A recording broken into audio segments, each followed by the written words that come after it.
اخرنی سوال به دې نشیس کې دا وایلو دی ورو سوال کړی دی چې کله یو سړی په باتروم کې قضای حاجت کوي یا غسل کوي نو د خپل عورت ته په خپله چې ګوري دې کې بس حرج یې که نه؟ جواب د دې مسلې اول خدا یاد کوي چې انسان چې خپل عورت ته ګوري د حاجت په وخت کې دې کې خو هېڅ حرج نشته، دا خو اتفاقي مسله ده. لکه علاج استعمالي، دوایي استعمالي، دغه شان قضای حاجت په وخت کې صفایي کوي، د غسل په وخت کې صفایي کوي، د کوروالي په وخت کې او نظر ولګي نو دا هغه عذرونه دي چې دا مقبول دي، هېڅ خبره نه ده. او حدیث کې دا راځي، یعنی امام بخاري و مسلم راوړی دی، ام هاني وایي بنت ابي طالب، د ابو طالب لور ده، د علي بن ابي طالب خور ده رضی الله عنها.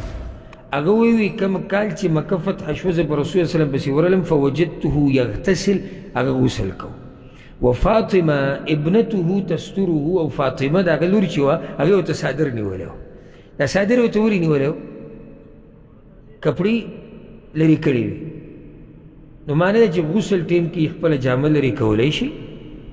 دغه شان اودس چاردام استنجا وخت کې د علاج په وخت کې عورت باندې نظر ولګي ضرورت دپاره دې کې څه حرج نشته. راشه دې مسلې له علماو دا ادب ذکر کړی دی بیا، یعنی دا اوس د ادب خبره ده. یعنی که بې ضرورت هم د چا په خپل عورت نظر ولګي ګناهګارېږي نه، خو خبره د څه ده؟ د ادب ده. ادب دا دی، ادب دا دی چې بې ضرورت خپل عورت ته مه ګوره. او دا ادب د چا سره دی؟ ته دا ادب د چا کې؟ د الله ادب کې، که نه خپل ځان ادب کې، د الله ادب کې.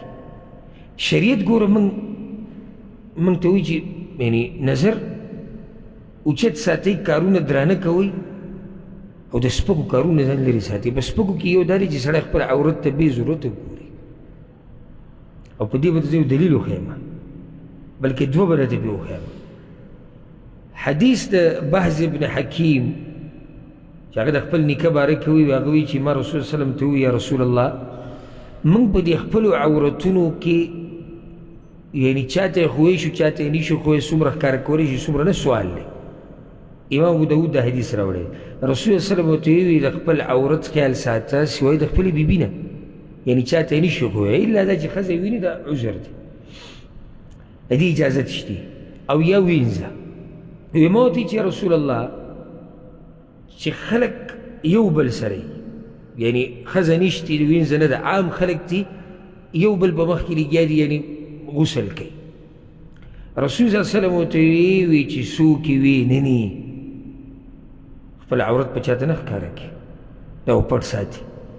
وی ما ورته چې یا رسول الله اذا کان احدنا خالیا، که یو سړی ځان لري یوازې لامبي نو بیا وی الله احق ان یستحیا منه من الناس، چې د خلکو نه عورت پټ ساتي د حیا د لاسه، نو الله خو ډېر حقدار دی چې د هغه نه ته دا حیا وکړي.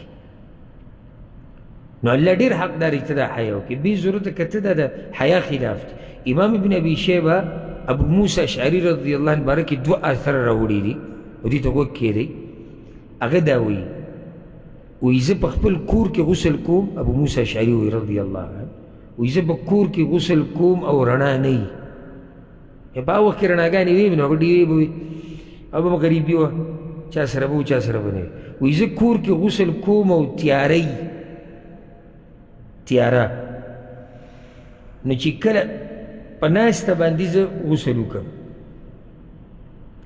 بیا چې کله زه د خپلې کپړې پسې پاسمه نو د املا مې ټیټه کړي نیغو مې نه،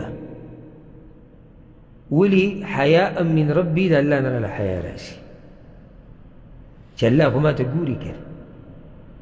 او همدکه امام ابن ابي شیبه په دې مصنف کې دا اثر هم دی، وایي د کم وخت نه چې ما اسلام قبول کړی دی ما په غسل کې خپله ملا نه ده نیغه کړې،